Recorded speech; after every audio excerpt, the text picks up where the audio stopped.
My name is Laura Berry and I am the Chief Executive Officer of Supply Nation, the custodian of Australia's largest national database of verified Indigenous businesses. I'm honoured to be involved in the Te Aratini Festival of Indigenous and Tribal Ideas, and my apologies for not being able to join you in person. As is customary in our culture, I'd like to begin by acknowledging the traditional country that I'm on, the country of the Gadigal people of our Eora Nation, and the traditional lands of you all, and take a moment to pay my deepest respects to our elders who have cared for our country for generations and passed on their wisdom and knowledge and law so that our custodianship continues with our emerging leaders today. This forum represents a valuable opportunity to unite global voices as we share ideas and wisdom and identify opportunities to collaborate and leverage our shared values to achieve outcomes for our people in both our own jurisdictions and collectively around the world. I am honoured to be able to join you, albeit virtually, to share a little bit about the Australian Indigenous business journey with you and its impact on our Indigenous business owners, families, and communities.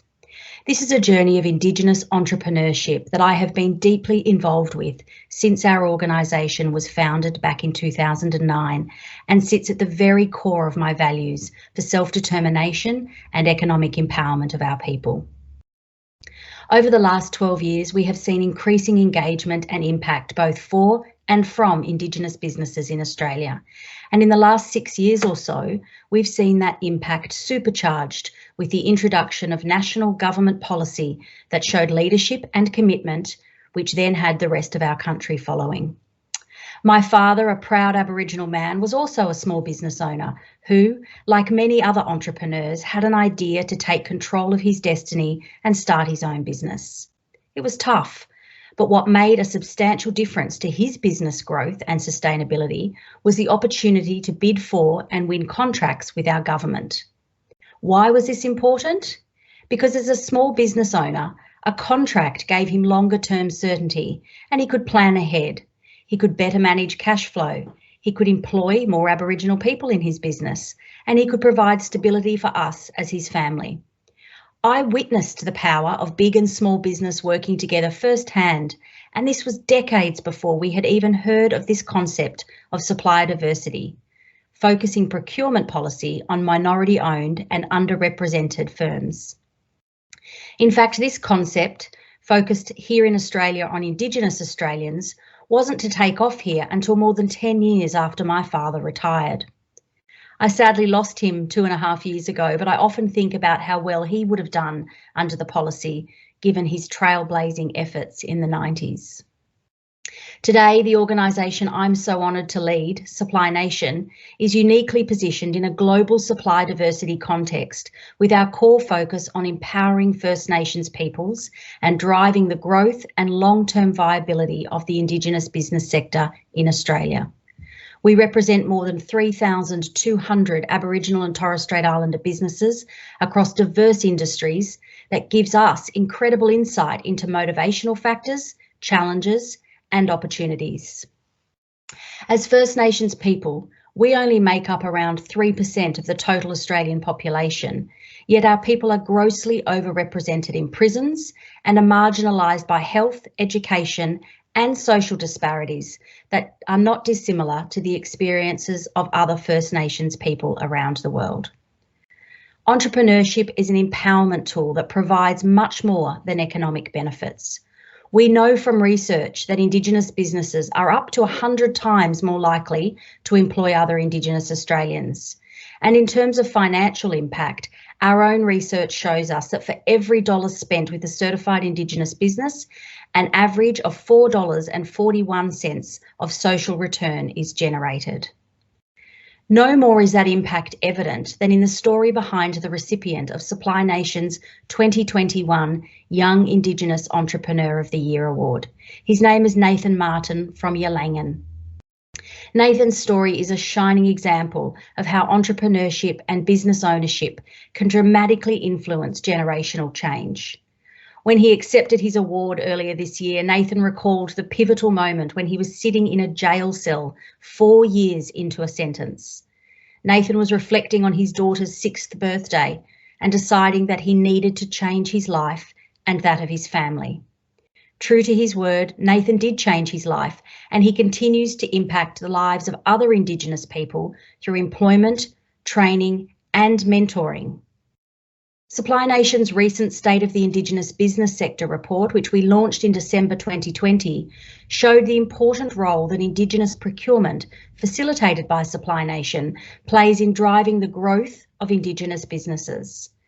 Overall, Supply Nation has already supported $4.5 billion in revenue from procurement spend over the last 6 years for Indigenous businesses, with procurement spend to Indigenous businesses increasing from $31 million in 2015 to $1.2 billion in 2021. Supply Nation supplies have achieved like-for-like growth of 13%, far outpacing growth in the broader economy. We are fortunate now to have a significant footprint in Australia's business community, working with over 550 members from Australian and multinational corporate organisations, as well as state and federal government agencies and not-for-profit organisations. And this certainly gives us another unique perspective as we leverage our platforms to influence the level of Indigenous engagement and commitment around supply diversity across leading Australian and global brands. I mentioned earlier that the real impact started to be seen when the Australian government introduced their Indigenous procurement policy in 2015. And I know that our Minister for Indigenous Australians, the Honourable Ken Wyatt, has already addressed you and talked about this commitment from a government perspective. Whilst we've seen a huge jump in government spend with Indigenous businesses since 2015, we've also seen a significant increase in corporate engagement and spend, and the COVID pandemic did not dampen their commitment to find opportunities to engage Indigenous-owned businesses. Why? Because both international research over decades and experience on the ground in Australia over the last 10 years or so has demonstrated that Indigenous business owners are agile, resilient, hungry for opportunity, and willing to adapt and grow their businesses in partnership with their customers, whilst being adept at building and maintaining relationships. And this commitment from Australia's government and corporate sector has also created significant opportunity for Indigenous business owners to expand into traditionally underrepresented sectors. And we continue to work closely with our partners in government and the corporate sector to support Indigenous businesses with greater access to capital, networks, and capability building assistance, fostering long-term economic and social outcomes. While there are strong government procurement policies in place, we recognise that corporate organisations are driven by their own priorities and values, but part of our unique proposition is the ability to closely showcase the value of supply diversity and engaging with dynamic, resilient and capable Indigenous businesses. The corporate sector in Australia continues to step up.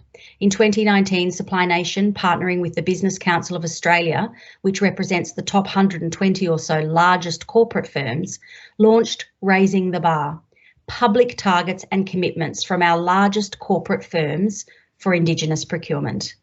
There is recognition that this needs to be holistic and a collaborative effort. It can't just be government. It can't just be the private sector. And it certainly can't be Indigenous businesses fighting on one side of the equation when we are coming from so far behind the starting blocks after generations of economic exclusion. We have a strong platform to broaden out from procurement and training into helping our companies connect in new ways, and that is something I'm incredibly excited about, the potential to connect Indigenous companies across the water. We've seen great examples of success in New Zealand and Canada and in the USA, and while there might be cultural differences, the ability to connect with value-driven and aligned organisations is incredibly powerful. We have been working closely with New Zealand through both the establishment of Amotai, their own Supply Diversity Council for Māori and Pasifika businesses, and the Australian-New Zealand Leadership Forum's Indigenous Business Network, which I proudly co-chair alongside my Māori sister, Tracy Hupapa. We are proud and encouraged of success to date, but know that this is an evolving journey that must continue to gain momentum and iterate if we are to guarantee long-term and sustainable outcomes. Despite Supply Nation's successes, Spend in our country with Indigenous business remains narrowly focused, with a range of underlying drivers preventing Indigenous businesses from securing more procurement opportunities. Higher and more widespread procurement targets are helpful, but insufficient alone to realise the opportunity for Indigenous businesses. Realising the opportunity will require public and private policy responses that lift demand, improve supplier capacity and capability, and bolster connections between procurers and Indigenous businesses. I'm encouraged by the successes we've had today and motivated by the obvious opportunity that lies ahead for Indigenous economic development and business growth in our country, particularly as our sector matures and seeks to build relationships and sell goods and services internationally. I've really appreciated the opportunity to share a bit about our journey here in Australia to date and build on your global perspectives at the forum, and I look forward to exploring this path further. I really wish I could be there with you to further engage in person, but please don't hesitate to reach out to me. I'd love to connect and continue the conversation. Wishing you all a productive and inspirational forum. Thank you.